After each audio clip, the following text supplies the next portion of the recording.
Hi guys, this is me, Jules G.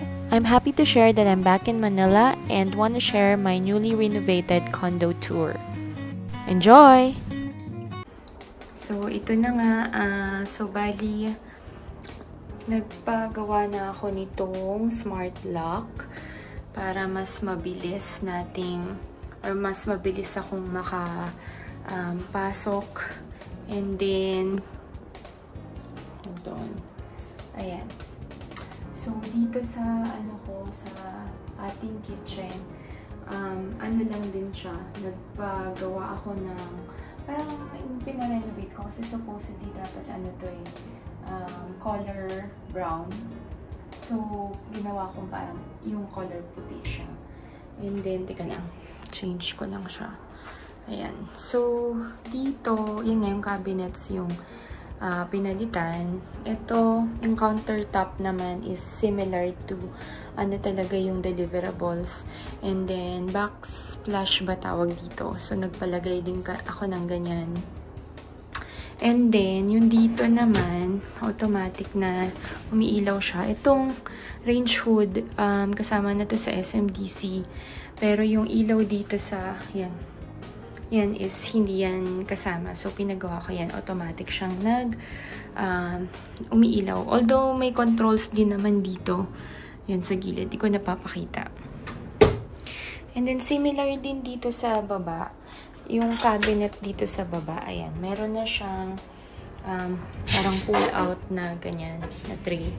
Para sa mga baso, pinggan. Para mabilis. And then, yung another thing yun sa basurahan. Wala naman masyadong difference. And then, yung mga cabinets dito. Pinalitan lang talaga nila yung niya. Wala pang laman. Kasi hindi pa talaga ako lumilipat ng bongga. So,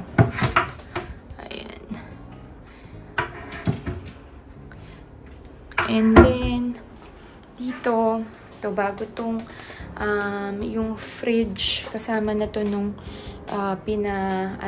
decorate or interior. And then, meron lang dalawang cabinet, tatlong, parang, space dyan sa taas. Nandito yung ating, meron pa pala laman sa loob to. Pwede ko tong itapon or, hindi. Andyan pala yung parang glass nung, ang tawag to, microwave. Hindi, totally hindi ko pa talaga nagagamit. As in, kung papansin ninyo, kakatanggal ko pa lang ng sticker. So, before tayo pumunta sa sala set, dala ko lang to kasi nag-start na ako maglipat ng mga damit. Punta naman muna tayo sa CR. So, sa CR, konti lang din yung dinalaw nila dito. So, bali, yung washing machine, pinalagay ko sila na yung naglagay niyan. And then, itong maliit na cabinet dito, pinagawa ko yan. Same with dito sa taas. So, din siya, pinagawa ko din. And, nagpalagay ako ng bidet kasi hindi kasama sa deliverables. Pero ito, kasama na talaga tong glass partition. Pero nagpalagay ako ng hot and cold na for the shower. Yan. So, yung isa pa pala, yung mirror dito, maganda rin siya kasi, ayan, umiilaw siya, nag-change siya ng lighting. Ayan. So, yun lang yung pinalitan niya. Close ko na. Itong decor na to, galing sa San Francisco. So, dinala ko lang siya dyan. Kung maalala ninyo dun sa previous vlog ko, nasa kama. By the way, decor to dun sa room ko. This is very small unit, 24.10 square meters with balcony. So, ito na yung sofa. Ito, kinuha ko lang din sa San Francisco. Medyo tinupi ko siya para parang half lang siya. Parang partition lang din siya actually. And then, meron na ako mirror para mas mukhang malaki siya. Tapos, yan yung fan with light. Dito yung intercom and yung lang din, parang decoration. Super, super simple. And then, yung dito sa sofa natin, ano to, nagiging siyang sofa bed. And then dito naman, ayan, so meron lang tayong cabinets na pinalagay dito.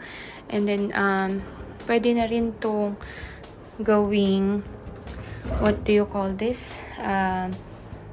Yung parang dining area na rin. Kaya naglagay sila ng ano dito, ng parang, what do you call this? Parang, para sa mga plates, mat. Tapos, ano pa ba? So, dito, hindi ko pa dadala lahat ng bags ko. Pero, ayan. Ni-request ko talaga na magkaroon ako ng space dito kasi marami akong bag collection. So, at least meron pa tayong mga extra cabinets dito sa taas. So, marami tayong storage. And then, yung dito pala sa TV area, nagkakaroon din siya ng change dun sa lighting. So, ayan. Ayan. So, meron din siyang ganyan. Para medyo cozy yung dating.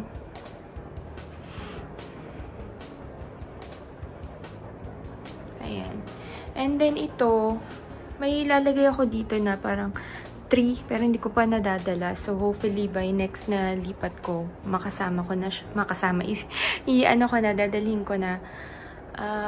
What else? So, ito, nirequest ko din to dun sa contractor na gusto ko ng sliding partition dito. So, nasa slide to. And, nirequest ko rin na merong sheer na curtain. Wait lang, hindi ko kasi alam kung... So, lalayo lang ako ng konti. Ayan, so, para may partition, meron pa rin konting privacy, although most of the time, ako lang din naman ang nandito. And then, ayan, yung ilaw sa loob, ayan lang siya. Hindi ko na very fancy na ilaw kasi pag nag-work from home ako, it's very important for me na maliwanag. So, gusto ko talaga yung ilaw niya is something na very useful for me. So, yan. Pag pinatay, ganyan yung itsura niya. I-open lang natin. And then, yung curtains, blackout curtain, sila na rin yung nag-provide niyan. At the same time, itong aircon natin, sila na rin yung kasama na dun sa package. And then, ito maganda rin to eh. So, ito yung design nila.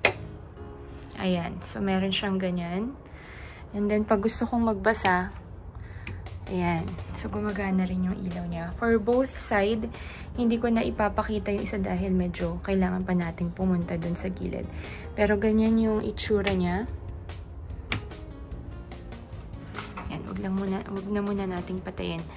And then yung decor ko na to, yung tatlo na yan, if you can remember from my previous vlog, it's also part of my decoration in San Francisco. So, I bought that in Amazon. So, yun. Then, yung kama, I think it's a double na size. Hindi siya queen kasi nga ni-request ko na merong side table sa magkabilang dulo. So, kaya hindi siya pwedeng queen para at least meron pa rin tayong nadadaanan dito. So, yan yung itsura niya. And itong kama na to, meron pa siyang parang cabinet dito.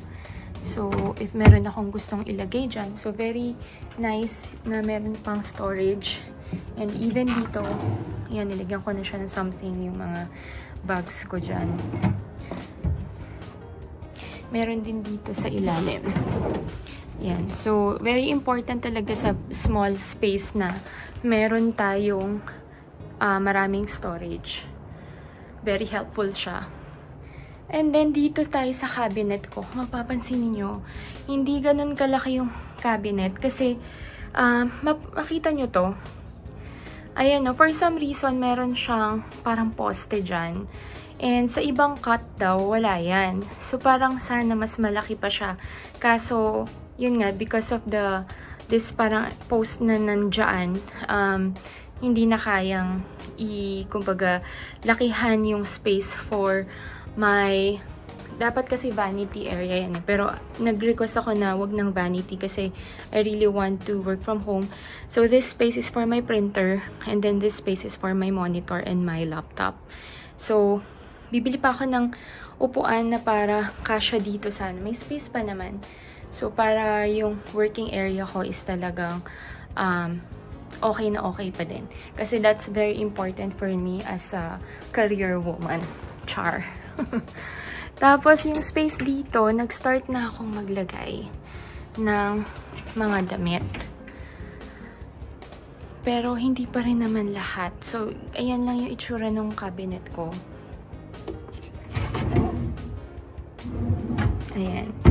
So, meron tayong mga space pa dito. So, mga undies siguro dyan. And then, iba pang siguro jewelries, ganyan. Pwede pa siguro yan. So, konti pa lang yan. Marami pa akong damit na dadalhin. Although, I'll try to not, to not overwhelm yung space. Kasi, very small lang din siya. So, yun lang talaga yung disadvantage of small space. We have to be very conscious and very smart about saving space. Ayan. So, ulit lang natin. And then, actually yun na yun. Dito wala naman silang binago. So, I have a balcony over here.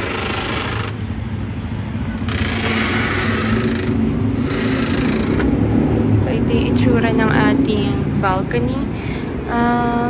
Yan, kita ko naman yung pool. Di pa gawa yung isang pool eh. So, yun pala yung gawang pool na yun. And then, ang side ko is yung tower. And then, meron din tayo dito. View ng EDSA. Ayan. And then, siguro lalagay lang din ako ng halaman dito. Bawal kasi magsampay.